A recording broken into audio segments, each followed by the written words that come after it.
Le 11 septembre 1973, un coup d'État va renverser la situation du Chili et faire entrer ce pays dans une longue dictature militaire qui ne se terminera qu'en mars 1990 et fera de nombreux morts. Mais comment ça s'est passé en fait? On est en fait en plein dans ce qu'on appelle la guerre froide. Qu'est-ce que c'est? Eh bien, c'est une période de tension qui s'est installée suite à la Seconde Guerre mondiale et qui oppose en particulier l'URSS et le bloc de l'Est aux États-Unis et leurs alliés de l'Ouest.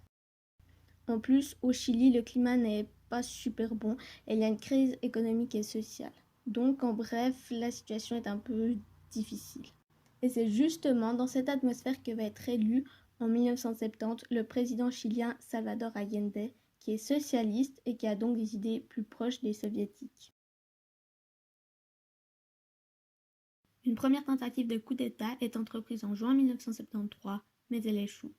Le général Augusto Pinochet, qui est en fait le chef de l'armée de terre, va alors rejoindre les putschistes et former la junte militaire chilienne aux côtés du général en chef de l'armée de l'air Gustavo Ley, de l'amiral commandant en chef de la marine José Toribio Merino et enfin du général César Mendoza, qui est le 4e officier commandant des carabiniers. Et c'est alors que le coup d'État commence dans la nuit du 10 au 11 septembre 1973. À 9h du matin, l'armée de terre assiège le palais de la Moneda qui se situe à Santiago. C'est là où se trouvait le président Salvador Allende qui se serait alors suicidé dans le palais sous les bombes des putschistes après avoir dit « Le président de la République, élu par le peuple, ne se rend pas ». Et donc, après le coup d'État, la junte garde le pouvoir et établit une dictature militaire avec le général Pinochet à sa tête. Notons en passant que dans les 3 jours qui suivront le coup d'État, plus de 200 personnes seront assassinées. Sous la dictature, la torture a grandement été utilisée, en particulier envers les opposants au régime et également envers des mineurs. Des camps de concentration ont aussi été organisés. On peut encore citer les personnes dites disparues. En fait, ce sont des personnes qui ont été arrêtées, détenues et tuées en secret, puis dont on a caché les corps. On peut nommer la DINA, ou la Direction nationale du renseignement, qui était la police secrète du régime militaire de Pinochet et qui a été responsable de nombreux cas de violation des droits humains. De plus, le Chili est l'un des 6 pays faisant partie du Plan Condor, avec l'Argentine, la Bolivie, le Brésil, le Paraguay et l'Uruguay. En fait, le Plan Condor, ou Opération Condor, est une collaboration entre ces 6 dictatures pour traquer et supprimer leurs opposants, dont notamment les communistes. Au total, selon une estimation datant de 2011, la dictature chilienne aurait fait 3200 morts et disparus, ainsi qu'environ 38 000 personnes torturées. De plus, pendant cette période, la liberté de presse est supprimée et toute activité politique suspendue. Les manifestations culturelles qui vont à l'encontre de la tradition ou du gouvernement sont interdites et de nombreux artistes assassinés. Dans les universités, c'est aussi un problème. Plusieurs étudiants sont exclus et des professeurs se font arrêter.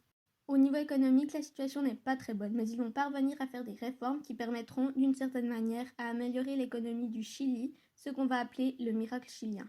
Par contre, ça va en même temps augmenter les inégalités entre les différentes classes sociales.